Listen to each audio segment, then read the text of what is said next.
In December 2014, NASA sent hardware into space for the first time without launching a rocket. No freighter, no capsule, no parachute. An astronaut on the ISS needed a ratchet, and NASA emailed it to him. A file was sent up from Earth. A small printer hummed away for a few hours, and in the end, Barry Wilmore was holding a tool in his hand that had never seen a launch pad.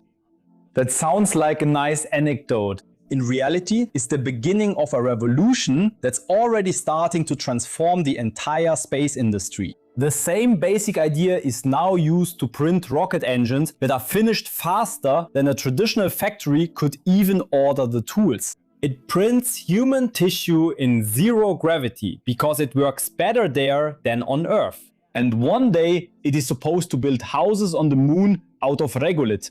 That's dust and sunlight. How all of this is connected, why not everything should be printed anyway, and which printers a Mars base really needs to bring along, that's what we're going to clarify now. My name is Sirwan and this is Mars Chronicles.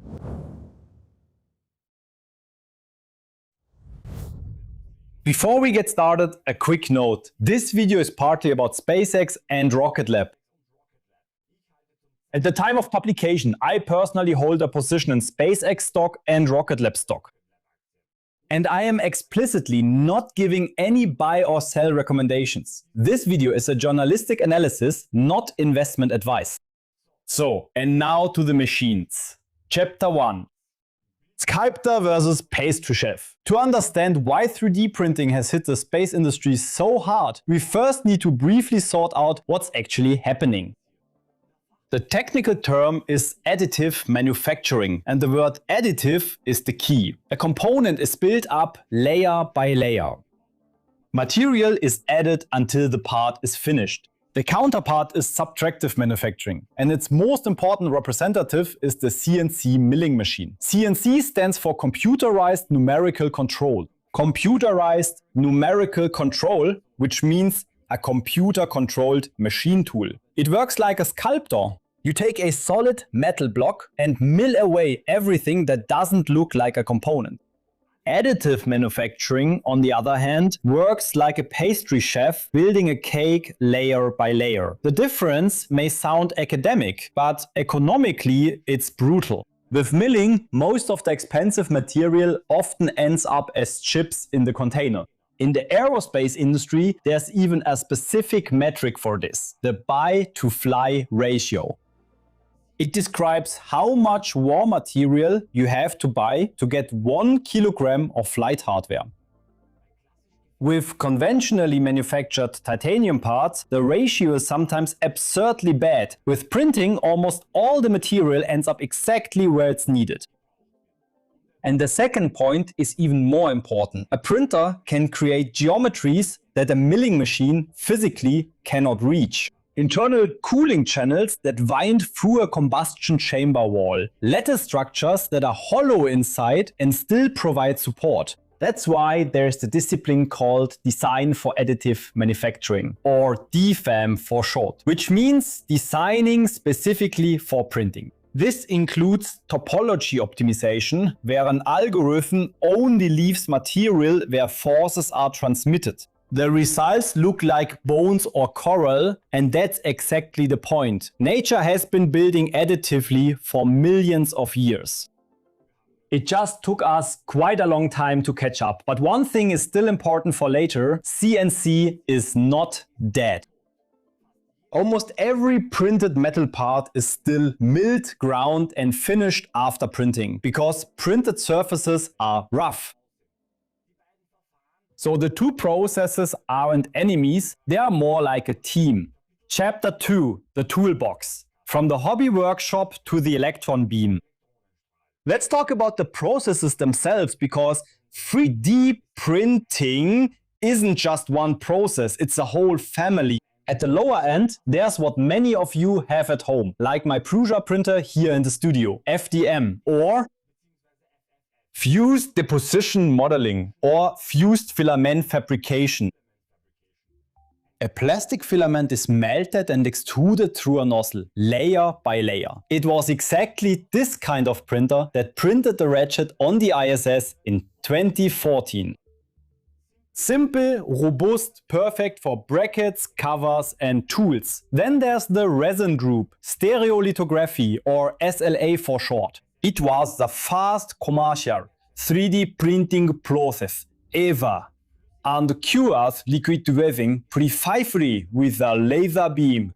However, today the majority are projection systems that expose an entire layer at once. Either using a DLP projector with millions of tiny micro mirrors or an LCD mask similar to a smartphone display. Both deliver extremely fine details and are significantly faster because there's no need to trace point by point anymore. And there's a powder fraction, and that's where it gets really interesting for spaceflight. With selective laser sintering, or SLS for short, a laser fuses plastic powder, but the top tier is laser beam melting in a powder bed. According to the current ISO standard, it's called PBF-PBFLB. That's short for powder bed fusion with laser beam. For a long time it was also abbreviated as LPBF and known under the brand names SLM or DMLS. A very thin layer of metal powder is rolled out. A laser precisely welds the contour of the component. Then the next layer of powder is added, and so on, thousands of times. In the end, you literally dig the finished component out of the powder bed. The direct counterpart is electron beam melting. According to ISO standard PBF-PBFEB, instead of a laser, an electron beam melts the powder in a vacuum. This method is especially well suited for tough superalloys and titanium. I need to pause here for a moment so we can realize what we are actually talking about. 100 years ago, much of what we're discussing right now would easily have been considered magic. Melting metal, creating any shape you want from different materials in the shortest amount of time. And it's about to get even crazier. Sometimes it's really hard to grasp what kind of times we're living in right now. For really large structures, there's also directed energy deposition, or DED for short. And the well-known variant is wire arc additive manufacturing, or WAM for short. Basically, a robotic arm welds with wire and an electric arc. It builds entire tanks and structures, meters at a time. And finally, binder jetting. In this process, a liquid binder first forms powder into a porous green part, which is then sintered in an oven.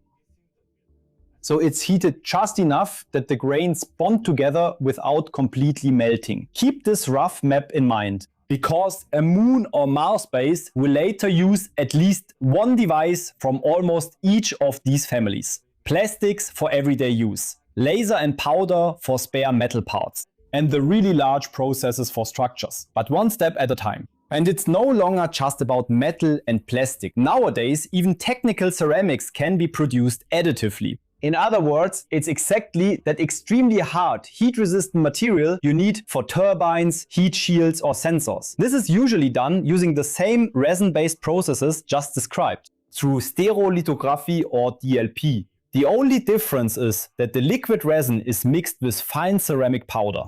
After printing, the plastic framework is burnt out and the remaining ceramic is sintered. This is especially interesting for space travel because it allows for the creation of complex ceramic components that would be nearly impossible to manufacture using conventional methods. Chapter 3.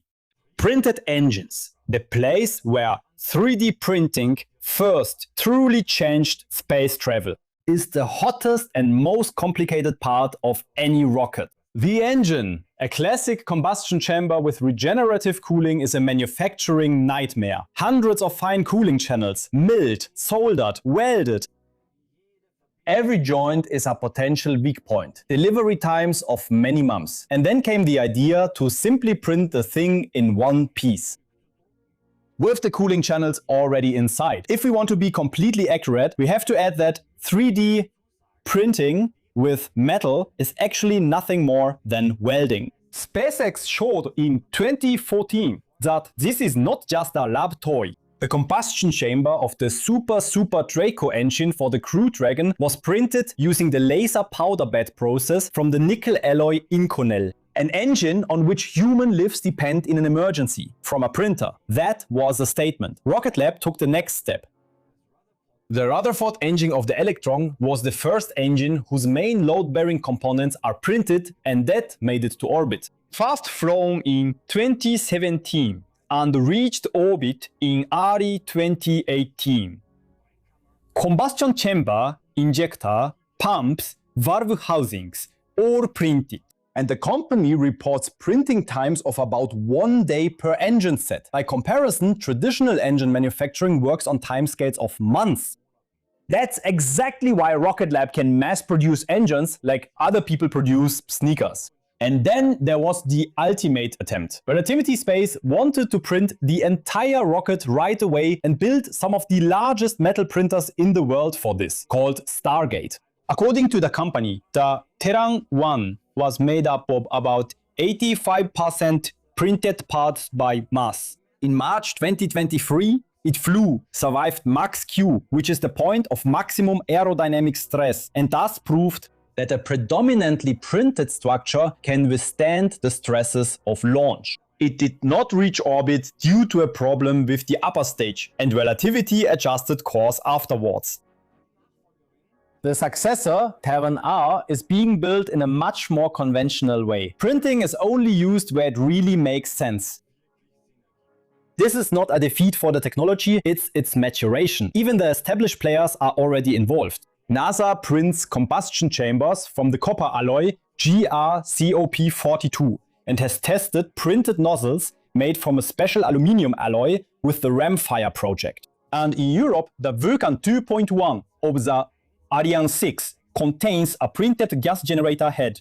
Meanwhile, the Prometheus engine of the future is being designed around the printer from the very beginning. Chapter 4. The factory in zero gravity. Back to our ranch from the beginning. The printer that built it came from the company Made in Space, which is now part of Redwire and flew to the ISS in September 2014. The idea behind it is called in-space manufacturing. That means manufacturing directly in space. The idea is compelling. Every kilogram of spare parts you don't have to bring is a kilogram more for payload, fuel or supplies. Instead of a storage full of parts, you take raw materials and files with you. If a tool breaks, you just print a new one. For a Mars mission, where the next spare parts delivery is years away, that's a matter of survival. And weightlessness is not just an obstacle, it's also a tool. This is demonstrated by the most futuristic machine currently operating in space, the biofabrication facility from Redwire on the ISS, or BFF for short. That's a 3D printer that prints with living cells. On Earth, bioprinting is actually a battle against gravity. Soft, freshly printed tissue collapses under its own weight like pudding that's too warm, which is why you have to fill it up with support structures. In zero gravity, this problem simply disappears.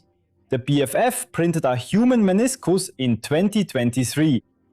That is the cartilage from the knee joint. And since then, they've been working on hard tissue samples. The long-term vision behind this is eventually transplantable organs printed in orbit. That's still a long way off, of course, but it shows that space isn't just a place where things need to be printed, but one where some things can only be printed. In addition, there are concepts for printing large structures directly in a vacuum. So, masts, antennas and support structures that would never have to fit into a payload fairing because they never launch folded. Quick pit stop before we fly to the moon. If you're enjoying this episode so far, give the video a like now. It's just a single click for you, but it helps the channel a lot because the algorithm will show the video to many more people. And if you want to take it a step further, you can check out the channel memberships. Thank you, and let's continue with dust. Chapter 5. Houses made of moon dust. Now for the technology's grand finale, building on overworlds. The magic word is ISRU, which stands for in-situ resource utilization, meaning the use of local resources.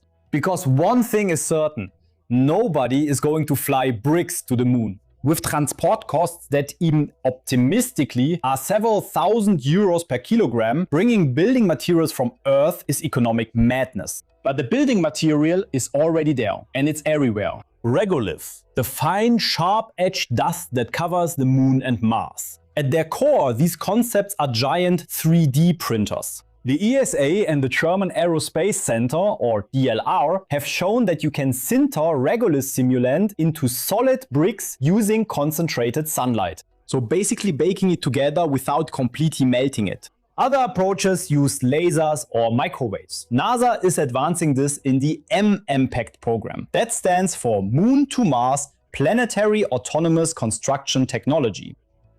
And the most important industrial partner there is the Texan company Icon. They already print entire houses out of concrete on Earth and have printed the Mars Dune Alpha habitat for NASA. That's about 160 square meters. A completely 3D printed Mars analog station at the Johnson Space Center, where crews have been simulating a Mars mission for a year at a time since 2023 as part of the CHAPIA missions. So people are already living in printed Mars habitats today, just in Houston and not on Mars yet. And here's the point from our briefing that I think is absolutely right. A Moon or Mars base won't just have one 3D printer. It will bring a whole pack of them. Outside, the construction printer builds landing pads, radiation shielding walls, and habitat shells out of sintered regolith. Ideally, it's autonomous and gets the job done even before the crew arrives. Inside, the powder bed metal printer uses broad or eventually locally sourced metal powder to make spare parts for rover pumps and life support systems. Next to it is the plastic printer for everyday use, which ideally processes recycled packaging material into filament and makes clips, seal holders, and tools from it. And in the lab, maybe someday, a bioprinter for tissue and medical emergencies. The base will be less of a building and more of a workshop that can repair itself. That is the real paradigm shift. Not taking things with you, but capabilities. Chapter 6. Honest assessment. Finally, the honest assessment. And the skeptics have a few very valid points here. First, quality assurance. Printed metal parts can contain pores and defects that are not visible from the outside. That's why every flight-critical printed part comes with a whole series of non-destructive tests. For example, using computed tomography and post-treatments like hot isostatic pressing, which closes pores under heat and pressure.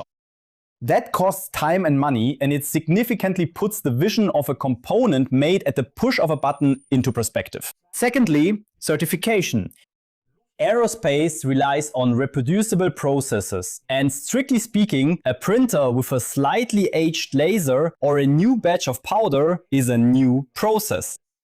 Thirdly, the relativity case has shown that printing for the sake of printing is not a business model. A simple tank segment made from rolled sheet metal is sometimes simply better and cheaper than the same part from a printer. The factual counter to all of this, however, is that these growing pains are exactly what is being solved right now.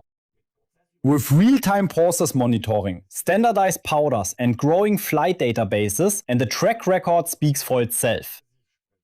Rutherford has been flying reliably in regular service for years. Super Draco is human-rated, and the Ariane 6 also flies with printed parts. My honest assessment. I believe 3D printing is for space travel what the printing press was for knowledge, namely a different logic of dissemination. The value doesn't lie in the printed part being cheaper, but in the fact that a file becomes hardware wherever there's a printer, even on Mars.